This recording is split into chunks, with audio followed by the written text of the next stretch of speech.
Good afternoon class 8th। और आपके लिए हमने यहाँ पर एक नया चैप्टर स्टार्ट किया था। देखिए टेस्ट तो होगा ही आपका मैथ्स का, लेकिन आपको चैप्टर भी पढ़ना ही पड़ेगा। मैंने प्रिपरेशन के लिए काफ़ी टाइम दिया आपको ऑलरेडी। अच्छा, तो इस चैप्टर में हमने कुछ रेशियोज़ पढ़ लिए, कुछ परसेंटेज निकालना सीख लिया। अभी एक परसेंटेज का क्वेश्चन और देता हूँ मैं, है ना। परसेंटेज कैसे निकालते हैं, देखिए परसेंटेज को जब भी कभी परसेंटेज को कैलकुलेट किया जाता है ना, तो परसेंटेज के लिए आपको सबसे पहले ये समझना होगा परसेंटेज मतलब 100 से रिलेटेड है। ठीक है, आपने समझा ही हुआ है पहले से। बेसिक बात क्या क्या है वो मैं आपको एक क्वेश्चन और कराऊंगा, उससे समझ जाएंगे आप। ठीक है, ताकि आप नेक्स्ट एक्सरसाइज नंबर 2 जो है वो कर पाएंगे। आगे बढ़ते हैं। एक क्वेश्चन है परसेंटेज को लेकर के ही है। ठीक है, परसेंटेज कैसे यूज़ में आता है उस तरीके से, उसी को लेकर के क्वेश्चन है एक। और इस क्वेश्चन को हम बिल्कुल वैसे ही करेंगे जैसे कि आपको सोचना चाहिए। ठीक है, यहाँ पे क्वेश्चन में दिया हुआ है कि 10% इंक्रीज़ होती है। एक शख्स है जिसकी सैलरी 10% इंक्रीज़ हो गई है ना। 10% सैलरी इंक्रीज़ हो गई है, तो इस सैलरी के इंक्रीज़ होने की वजह से उसकी नई सैलरी आई है, वो है इतनी। ठीक है, तो पहले कितनी सैलरी थी उसकी, तो ये बतानी है हमें कि उसकी ओरिजिनल सैलरी कितनी है, क्योंकि 10% इंक्रीज़ होकर के इतनी आई है। तो आपको क्या करना है इसमें, आप सोच के देखिए। 10% जो इंक्रीज़ होकर के आई है वो इतनी है, इसका मतलब क्या है। अगर आप ऐसा सोच रहे हैं कि 10% इंक्रीज़ होकर के आई है तो इतनी है, तो इसमें से 10% निकालो और माइनस कर दो तो वही आंसर आ जाएगा, तो वो बिल्कुल गलत है। देखिए वो गलत है। यहाँ पर हमें क्या करना है, हमें बिल्कुल वैसे ही लेकर चलना है जैसे शुरू हुआ होगा ये सिलसिला। ओरिजिनल उसकी सैलरी होगी, मान लीजिए सैलरी एस सैलरी थी उसकी, उसमें इंक्रीज़ हो गई 10%, है ना। तो सैलरी का 10% इंक्रीज़ हो गया, ये हिस्सा उसमें बढ़ गया। ठीक है, तो ये हिस्सा उसमें बढ़ गया और ये बराबर हो जाता है 154 के, है ना। तो 15,400 के बराबर हो जाता है। ठीक है, अगर ये ऐसी सिचुएशन है, ये एस है ना, 5 नहीं है, सैलरी का एस जो उसकी बेसिक सैलरी है हमें निकालनी है। अच्छा, ये 10% है, इसको मैं ऐसे लिख सकता हूँ, बिल्कुल लिख सकते हैं ऐसे, है ना। Multiplied by S plus salary, तो 154। अच्छा, अब आपको बस ये सॉल्व करते जाना है, आंसर आपका अपने आप आ जाएगा। ठीक है, करिए। अच्छा, इसको सॉल्व करेंगे तो क्या आएगा, इसको यहाँ से कट जाएगा। ठीक है, ये 10 है और इस 10 का क्या करेंगे, एस अपॉन 10 हो जाएगा। ठीक है, और इस 10 को एस अपॉन 10 को कैसे लिख सकते हैं आप, 0.1 एस लिख सकते हैं, नहीं लिख सकते। देखिए मैं यहाँ पर आपको एक चीज़ और बता दूँ, 1/10 जो लिखा रहता है, इसको आपने छोटी क्लास में पढ़ा होगा ना, इसको 0.1 लिख सकते हैं। तो इसी बेसिस पे मैं बता रहा हूँ, इसको 0.1 लिखिए, मल्टीप्लाई कर दीजिए एस से, तो एस 0.1 एस प्लस एस। तो जब ये 0.1 एस और ए 1 एस, ये 1 एस, जब कुछ नहीं लगा तो 1 एस है ना, ये दोनों आपस में प्लस होंगे तो आ जाता है 1.1 एस, है ना। अच्छा, बराबर में तो 15400 है, 15400 है ही, है ना। तो अब ऐसे निकालने के लिए कुछ नहीं करना आपको, ये इधर ले जाना आपको। ठीक है, सिंपल। ये जो 1.1 लिखा हुआ है इसको नीचे ले जाइए, 1.400 अपॉन 1.1। इसको सॉल्व करने के लिए क्या करेंगे आप, यहाँ पर से ये पॉइंट हटाएंगे तो यहाँ पर 10 आ जाएगा। ठीक है, अब आप इसको डिवाइड करिए। ठीक है, आप डिवाइड करेंगे तो 11 से डिवाइड कर पाएंगे कि नहीं कर पाएंगे। देखिए 11 बन जाए 11, अब इधर 11 बन जाए 11, और फिर 4 और 4 बचेगा, 15 में से 1 चला गया तो 11 4 जा 44। अब दो जीरो आएंगे तो 2 जीरो ऐसे ही आ जाएंगे, तो आंसर क्या आ जाएगा, ये वाला ज़ीरो भी मल्टीप्लाई कर दीजिए आप, 1400, ये तो है ही, एक और ज़ीरो, तो ये उसकी सैलरी थी, ये ओरिजिनल सैलरी थी। ठीक है, अच्छा ये तो एक तरीका हो गया दिखाने का कि कैसे हमने क्वेश्चन सॉल्व किया है।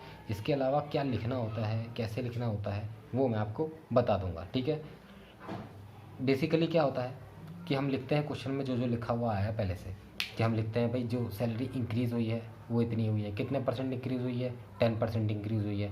हम बताते हुए चलते हैं साथ में कि हमने देखा क्या क्या है क्वेश्चन के अंदर। ठीक है, तो इसको लिखने के बाद, इसके बाद आप ये भी ज़रूर लिखिएगा, ₹1000, है ना, इस तरीके से लिखेंगे।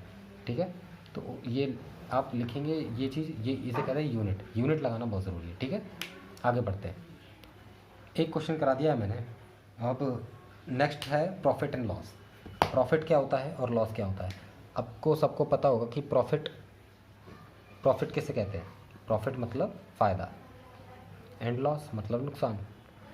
तो प्रॉफिट एंड लॉस में बेसिक क्या है? बेसिक ये है कि भाई प्रॉफिट मतलब कि आप सस्ते में चीज़ों को खरीदो और महंगे में बेच दो, है ना। मतलब जितने में ख़रीदा उससे थोड़ा ज़्यादा में बेच देते हैं, सेल कर देते हैं, तो उसको प्रॉफिट होता है। अगर जितने में ख़रीदा गया है उससे कम में बेच दिया जाए तो उसे कहते हैं लॉस। ये चीज़ समझ में आ गई आपको? देखिए इसमें कुछ टर्म होती हैं, जैसे कि कहते हैं सीपी, इसे कहते हैं कॉस्ट प्राइस, है ना। कॉस्ट प्राइस क्या होता है? कॉस्ट प्राइस वो प्राइस होता है जिससे ख़रीदा गया है ना। इसे कहते हैं बाई प्राइस, जो दुकानदार ने ख़रीदा है या फिर आपने ख़रीदा है ना, तो ये बाई प्राइस है। जिसमें आर्टिकल मतलब कोई चीज़, कोई सामान वो ख़रीदा गया है, तो उसे कहते हैं बाई प्राइस के लिए कॉस्ट प्राइस। क्या होता है ये? कॉस्ट प्राइस, ठीक है। एक और होता है एसपी, इसे कहते हैं सेलिंग प्राइस, ठीक है। एक होता है एमपी, इसे कहते हैं marketed price, marked price actually, है ना, मार्क्ड प्राइस। मार्क्ड प्राइस क्या होता है? मार्क्ड प्राइस वो होता है जो लिखा रहता है ना एमआरपी, उसे कहते हैं मार्क्ड प्राइस। तो जो डिस्काउंट वगैरह मिलते हैं तो वो हम लगाते हैं किसके ऊपर? मार्क्ड प्राइस के ऊपर, ठीक है। तो इस तरीके से हमें करना होता है, तो ध्यान रखेंगे। सेलिंग प्राइस हमेशा प्रॉफिट हुआ तो फिर इससे कम ही रहेगा, है ना। सेलिंग प्राइस से कम ये वाला प्राइस रहता है तभी तो प्रॉफिट होगा। अगर लॉस होगा यानी कि ये वाला प्राइस कम है और ये वाला ज़्यादा है। आपको मैं एग्जांपल बता देता हूँ। एक आदमी 80 आर्टिकल खरीदता है, यानी कि 8 सामान खरीदता है। 80 8 नहीं, 80 आर्टिकल्स मतलब होता है कोई भी चीज़, है ना। तो 80 चीज़ें खरीदता है एक शख्स, कितने रुपए की? 2400 की, है ना। 2480 के लिए। तो उसने फिर इसमें क्या किया है? इसको बेच दिया, है ना, सेल कर दिया ऑन 16% प्रॉफिट पर, ठीक है। अच्छा, प्रॉफिट 16% हुआ है, लेकिन इससे पहले आपको प्रॉफिट निकालना आना चाहिए, ठीक है। प्रॉफिट कैसे निकालते हैं? प्रॉफिट ऐसे निकालते हैं कि हमने जितने में सामान खरीदा और जितने में बेचा उनको माइनस करते हैं, तो जो निकल के आता है वो प्रॉफिट होता है या लॉस होता है ना। ज़्यादा महंगा बेच दिया तो वो होता है प्रॉफिट।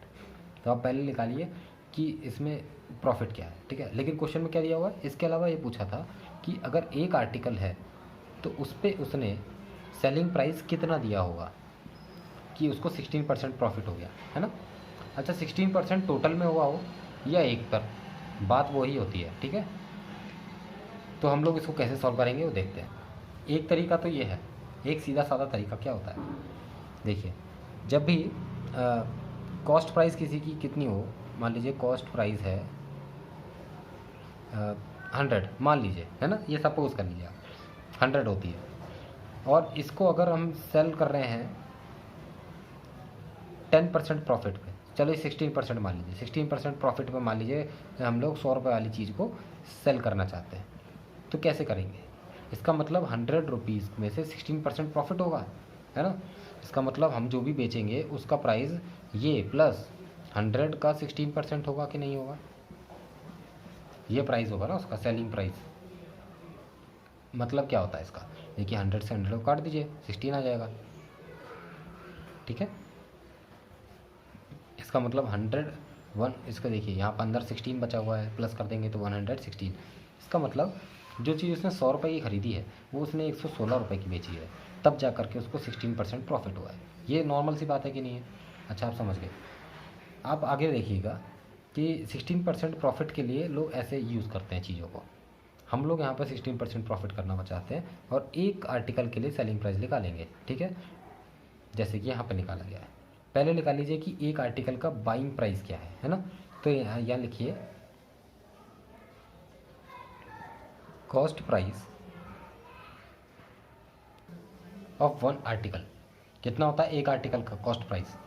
2400 रुपये के इतने आर्टिकल खरीदे हैं उसने, है ना। तो ये 2400 रुपये के जब एक आर्टिकल है, ठीक है, तो इसको आप एक आर्टिकल का पैसा कैसे निकालेंगे? तो उस जब भी हम लोगों को कम चीज़ें निकालनी होती है ना, ज़्यादा से कम का करना होता है, आपने पढ़ा होगा छोटी क्लास में, ज़्यादा से कम का निकालना है तो उसी से डिवाइड कर दो आप। 80 आर्टिकल्स थे ना, तो उससे डिवाइड कर दिया और यहाँ पर 2400 को डिवाइड कर देंगे, ठीक है। ये ऐसे काट दीजिए, इसको सॉल्व करेंगे आप तो ये 1 और यहाँ पर आ जाएगा 30। इसका मतलब एक आर्टिकल 30 रुपीज़ का ख़रीदा गया है, ठीक है। तो कॉस्ट प्राइस निकल आई आपकी 1 article, cost price for 1 article is 30 rupees, ठीक है। और प्रॉफिट कितना आएगा आपका? प्रॉफिट जो है, अच्छा सेलिंग प्राइस के लिए आपको पहले प्रॉफिट निकालना ज़रूरी है ना। प्रॉफिट आपको दिया हुआ है, प्रॉफिट फॉर 1 आर्टिकल कितना होगा? देखिए प्रॉफिट फॉर 1 आर्टिकल या फिर सबका बराबर ही होता है, लगभग क्या एग्जैक्टली बराबर होगा, ठीक है। तो 16% है, 16% मतलब 116। ये ऐसे नहीं, आप 16% को ऐसे भी लिख सकते हैं। देखिए परसेंट का मतलब होता है डिवाइड बाई 100, तो ये होता है आपका प्रॉफिट एक के ऊपर, ठीक है। तो ये आपका प्रॉफिट हो गया। तो सेलिंग प्राइस क्या होता है? Selling price is equals to, बिल्कुल वैसे ही करेंगे जैसे ऊपर किया था। देखिए तो आपने इतने में ख़रीदा यानी 30 प्लस कितने में सेल किया? 16% प्रॉफिट पे। अब 16% प्रॉफिट के लिए आप ऐसे लिख दीजिए इसको, यहाँ पर 16% प्रॉफिट। तो जो भी है 30 का 16% निकालेंगे और वो प्रॉफिट में जुड़ जाएगा, जो भी सेलिंग प्राइस में जुड़ जाएगा, ठीक है। आप इसको सॉल्व करिए इस तरीके से, तो यहाँ पर आ जाता है 1.6, ठीक है ना। इसको डिवाइड कर देंगे तो 1.6। अच्छा इसको मल्टीप्लाई करेंगे तो कितना आ जाएगा? 4.8 प्लस 30। इसको कैसे किया मैंने? देखिए 16/10 है, ये जो है 0। अच्छा 10 से 16 को डिवाइड करेंगे तो 1.6 आएगा, क्योंकि 0 1 है तो एक इधर खिसका के इधर इस तरफ खिसका के, अच्छा दिख नहीं रहा आपको? देखिए 16/10 है, तो 16/10 के लिए इसको अगर मैं कैंसिल करना चाहूँ तो यहाँ पे से इसको कैंसिल करके एक 0 था तो एक डिजिट इधर खिसका के पॉइंट लगा देने का, ठीक है, वो हो जाएगा। और इसका मतलब ये हो जाएगा कि ये 16/10 का आंसर है, ये इसका आंसर है, ठीक है। 1.6। अच्छा 1.6 आ गया तो मैंने 3 से मल्टीप्लाई कर दिया उसको, क्योंकि 3 बचा था यहाँ पे 0 0 कटने के बाद, तो 4.8 आ गया है। अब इस 4.8 को मैं यहाँ पे इसमें प्लस कर दूंगा तभी तो आएगा ना, तो इसको प्लस करिए तो 34.8 आ जाता आंसर, ठीक है। तो ये आपका आंसर आ गया सेलिंग प्राइस 1 आर्टिकल का। तो इस तरीके से आ जाता है सेलिंग प्राइस फॉर 1 आर्टिकल। एक ये छोटा तरीका है, आपको कई बड़े तरीके भी बता दूंगा मैं आपको, मतलब वो वाला तरीका जिससे आपको बड़े तरीके से भी सॉल्व होता है कई बार एक्सप्लेन करते हुए, लेकिन ये तरीका आप याद रखिए, बड़ा ही शॉर्ट है और एकदम ईजी है। आपको जहाँ प्रॉब्लम होगी दोबारा पूछेगा। अभी इतना ही बना रहा हूँ, वीडियो लंबी हो रही है, और इसके लिए एक्सरसाइजेज सॉल्व करने शुरू कर दीजिए। सेकंड एक्सरसाइज को सॉल्व करिएगा, ठीक है। और कल टेस्ट के लिए तैयार रहिएगा, और टाइम मैं बता देता हूँ आपको, ठीक है। Thank you.